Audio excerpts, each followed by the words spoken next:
Okay, let's jump back into another super chat from Omar. Omar asks, if you're able to talk about it, was there any dealings with Pablo Escobar or his people back in the day by the New York families? I think everybody dealt with Pablo Escobar, who was in the drug business. No matter what family you were in, he was a complete power. I mean, this guy was so tough. He tried to topple his own government. He went to war with his own government. He built his own prison. He did crazy shit. But he was a powerhouse in the drug business back then. He had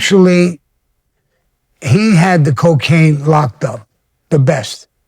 And he would sell it to the Mexicans, and because they wanted it and they sold it,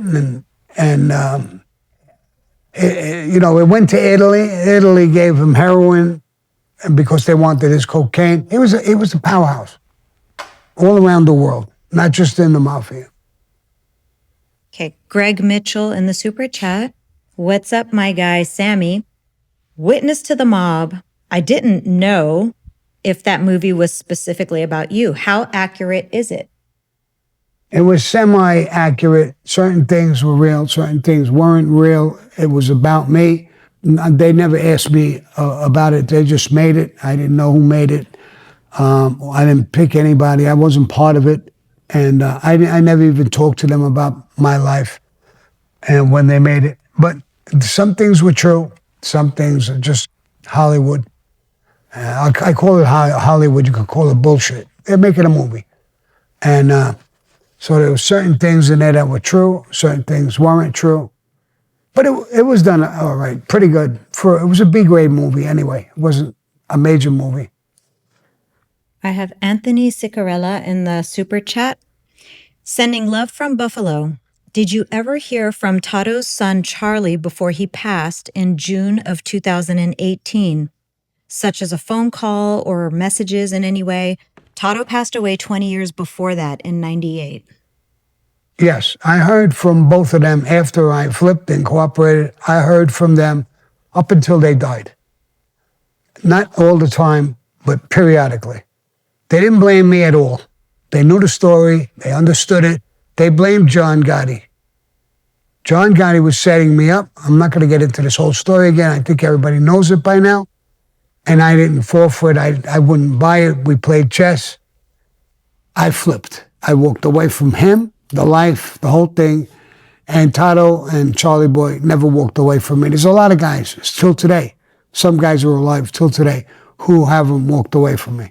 So they understood. You know, I never liked people who cooperated. But I always took out, if a guy was a real tough guy or something, did the right thing, and I would always say, why'd he flip? What caused this guy to flip? And you get back stories. Sometimes you could understand it. Sometimes you can't. Especially on YouTube here, everybody and his mother who's talking has cooperated at one time or another. Or they wouldn't be on these shows. So, and a lot of them have legitimate stories, why they left the life, why something happened. And now they're trying to make a living or excel and do something. At least they're on, and I think that's important in a way, even though a lot of the stories I hear are bullshit, and they might say that about me, but it's important because the public could ask questions and they really understand the life from the inside. And that's what I'm doing when I do my live. I think that's what a lot of other guys are doing. Guys like Michael Franchise, he tells stories, and other guys. And so I think it's important. It's freedom of speech, number one. And if you shut down all of that, how do you ever know the truth of what's went on? You'll never know certain things. And I think it's important to know certain things. They're talking about Jimmy Hoffa. They're talking about JFK hit, all these things. Mafia people, some Mafia people, I know about both of them. And I'm going to talk about that on my bullpen. And how would you know that? If I don't have freedom of speech and you don't want to hear me talk. How you ever going to know? Some cartoon character's going to say something about it? And I hear those stories too. Stories about Jimmy Hoffa. I know they're not true because I know certain things that happened. I know things about the Kennedy hit because I was around when this stuff happened. I'm 80 years old now. So I was there. And and you have the opportunity to talk about these things. I have the opportunity not only because I cooperated and I could talk about these things. And I can't get shut down. I have Francis in the super chat. Sammy, if Chin or Genovese offered to take out Gotti and let you become boss, what would you have done? I wouldn't have made a deal like that with anybody. I was loyal to John. I didn't like a lot of things he was doing, but I would have never made listen, I never even dreamt of becoming a boss or an underboss. Being a made guy, the day I got made in 1976, to me it was like a fantasy come true. A year later, Toddo made me an acting captain, his acting captain. And guys were in his crew for 20, 30 years. He had a big crew, he had guys, and he picked me. After the Castellano hit, he wanted to step down. They allowed him to step down. And they asked him, do you want to be with the administration? He said, no. I want Sammy to become the captain of my crew and take over my crew, and I want to be under him. And that's what he did. I became a captain. With John, I became the acting gunzier. Then I became the official gunzier. And then later, there's tapes and everything, I became the underboss of the family. I never even dreamt of being in those positions. It wasn't even a fantasy of mine. So you couldn't offer me money, a position, nothing. I already had position. I already had money. So you couldn't buy me. I never put myself up for sale. So no, I wouldn't have done that. Matter of fact, I would have went right back to John and told him, Chin wants, me to help take you out. And I probably would have went to war with Chin. That's my mentality. Like I was talking before, nobody can touch my crew. Now, to sell out John Gotti or anybody for a step up, like I said, I already had money. I already had position. I was the underboss. What are you offering me? Another, I got a cup of coffee. What are you going to offer me? A little tiny cup of coffee to drop that? I already got coffee, bro. I got what I want in life and then some. I just wanted to do things the right way. John pissed me off with a lot of things he was doing. I knew he was wrecking the mob, but he was the boss. The boss is the boss. I talked to him. I had, a position where I could talk freely to him, like I'm talking to you guys. No different. I would tell him what I liked that he was doing. I would tell him what I didn't like. I was able to do that. And that's another plus. I don't have to be the boss.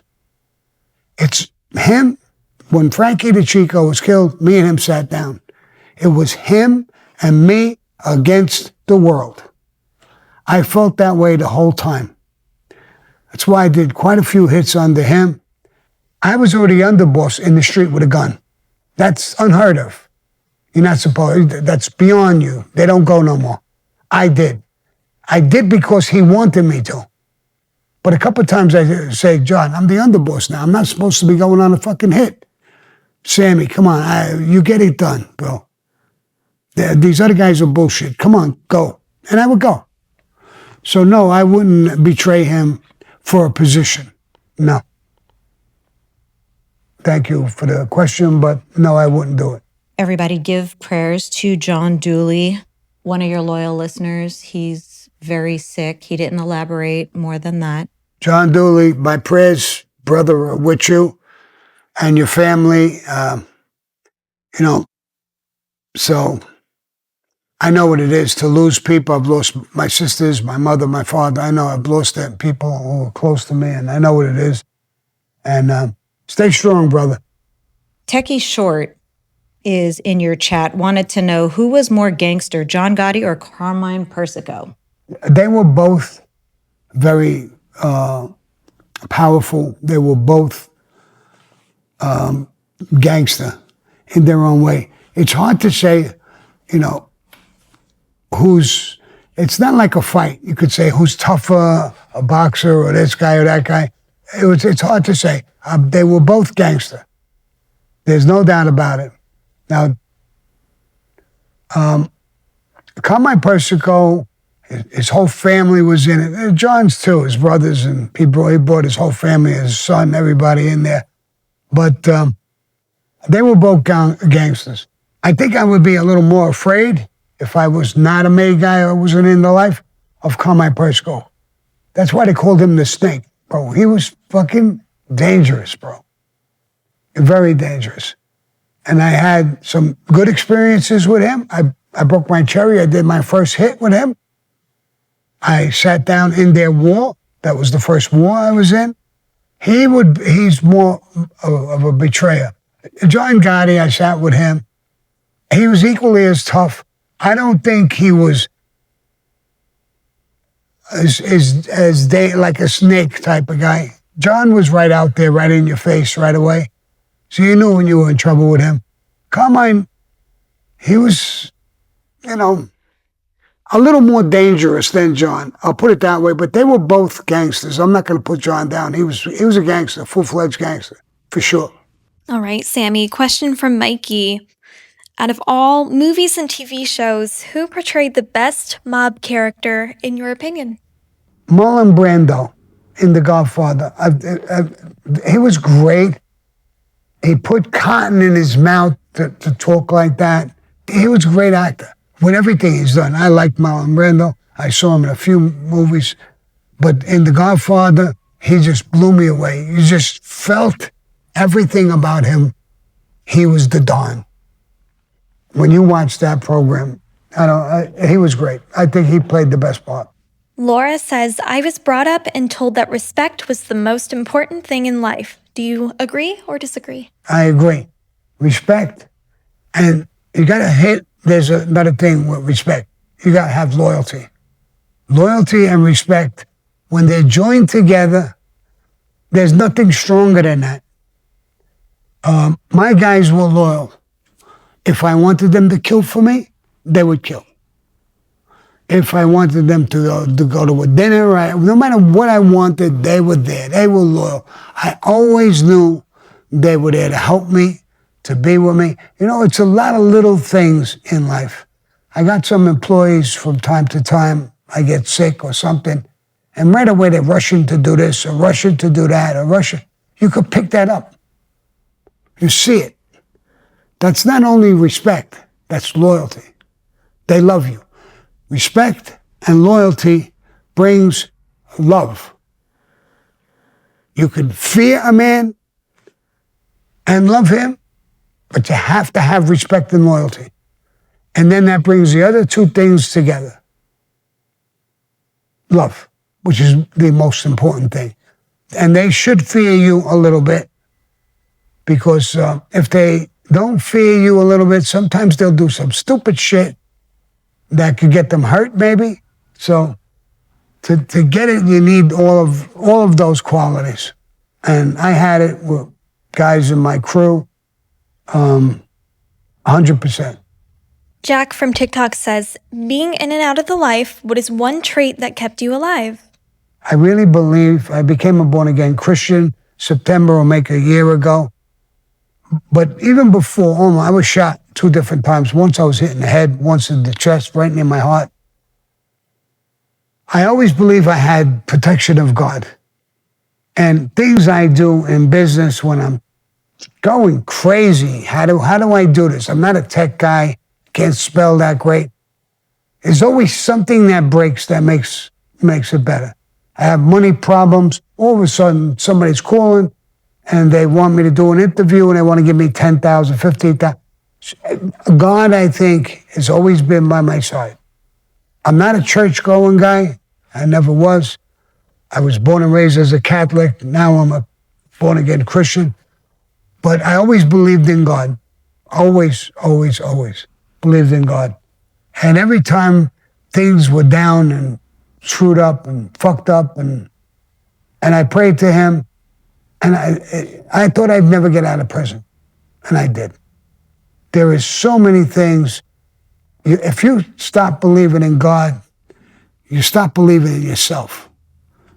You can't believe in nothing anymore. Your life is over. You're a walking fucking zombie. You can't love somebody without believing in God. You meet a beautiful woman. You have a relationship with her, marriage or whatever, kids. Sometimes you want to bang her on the head or your kids too. But God is always there to make you understand and give you more patience and stop you from doing something stupid. And I believe in that strongly. God is my idol. God is my savior. God has got me through all of the things that I've gotten through in life. Some people say I got like a cat, 9 lives. I think I used those 9 lives up. I was shot twice, stabbed once, into Mafia wars, three Mafia wars actually. And 22 years of my life in prison, some of that, a good part of that, was with a fucking rat label. Go to prison with a rat label, see what happens. I didn't think I was going to come out of prison. I got a 20-year sentence. I did 17 years, 7 months. When I got that sentence, I says, I'm going to go into prison. I know what prison's about. I've been in prisons back and forth. And I know what happens when you go in there with a rat label. You usually never come out. So, and I came out without even a scratch. So Desiree from TikTok has a question that kind of bounces into what you were saying. She would like to know what your favorite part of the Christian lifestyle is. My favorite part is God and Jesus Christ. And the stories, when you hear, I go to Christian churches now, not every week, but mostly every week. And I hear the stories in the Bible, and I hear things that happen. There's things in the Bible that is talked about that would happen 100 years, 200 years later. And they happen. We see it. How would they know about it? They're writing in the Bible 100 years ago.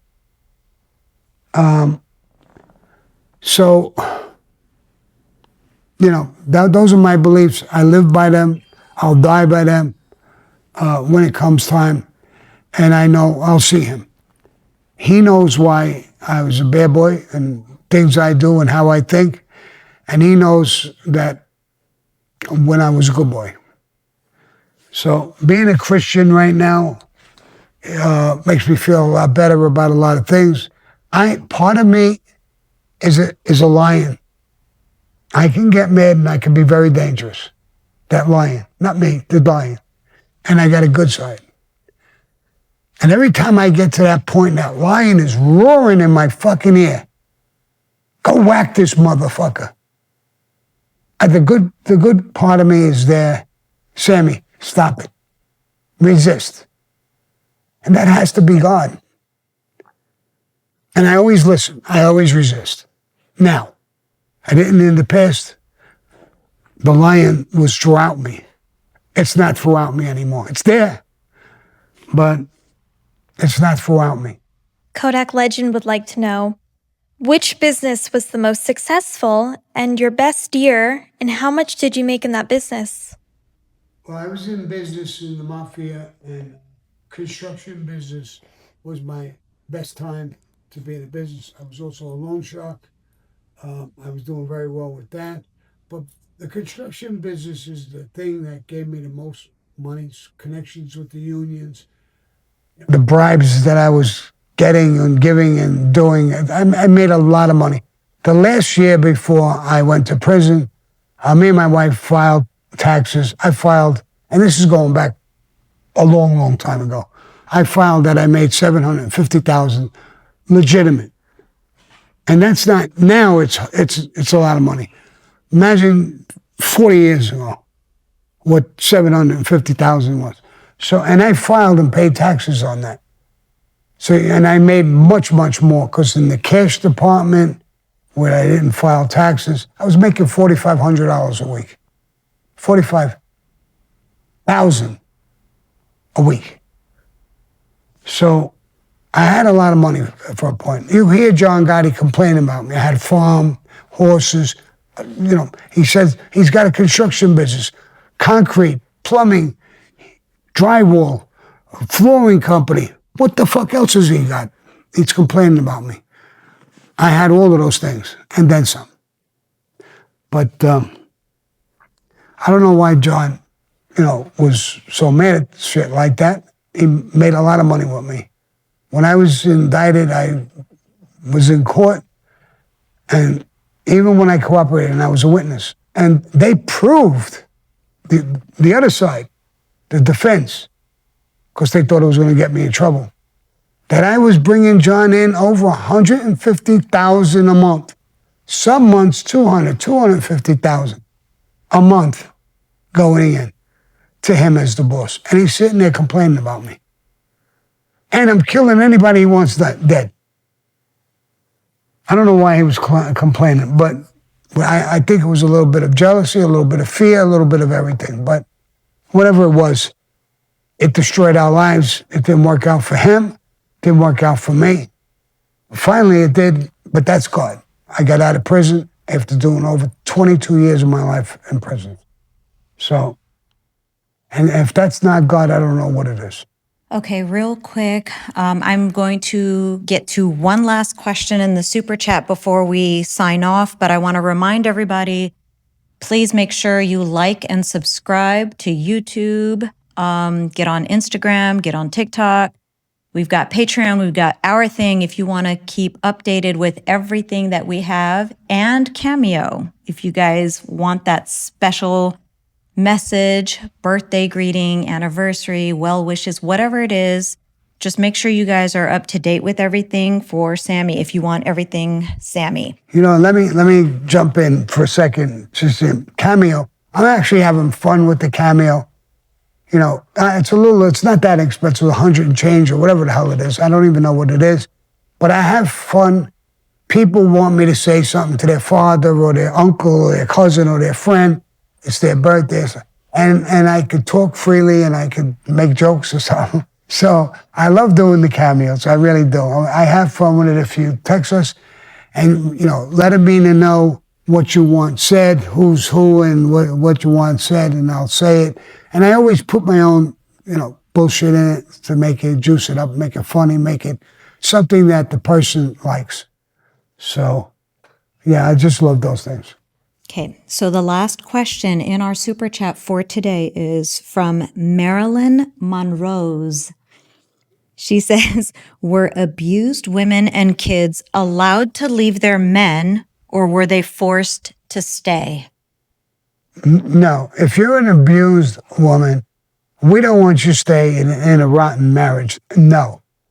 Listen, I have an ex-wife. I have a daughter. I have granddaughters. I don't want nobody to abuse them. I don't want them to have to stay in anybody's brutal marriage if they're being abused. No. The Mafia, we're dead against that. Stuff like that, we're dead against that. Child molesters, rapists, abusers of women, we're not into that. We're just not into that. If she wants to get a divorce and she don't like you, then let her get a divorce. Why would you force somebody to stay with you who don't want to stay with you? I know you're not going to force. If I don't want to stay with something, you're not going to force me. I didn't want to stay with the Mafia no more, and I quit. I left. You can't retire. I quit. I ran it, whatever. But you're not going to let me stay there after I was in an abusive relationship. Let's call it that. Almost like a woman. You're not going to stop me. And I don't think you're going to stop a woman. And the only way you could stop a woman is with violence. And if that's what you got, then you're not a fucking mafio also.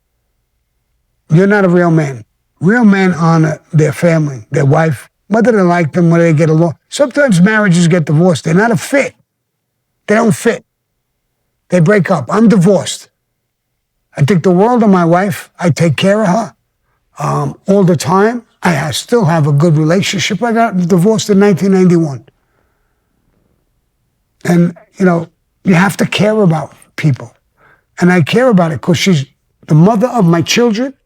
She's the grandmother of my grandchildren. If I can't respect things like that, I'm not respecting myself. I don't respect nothing. So, no.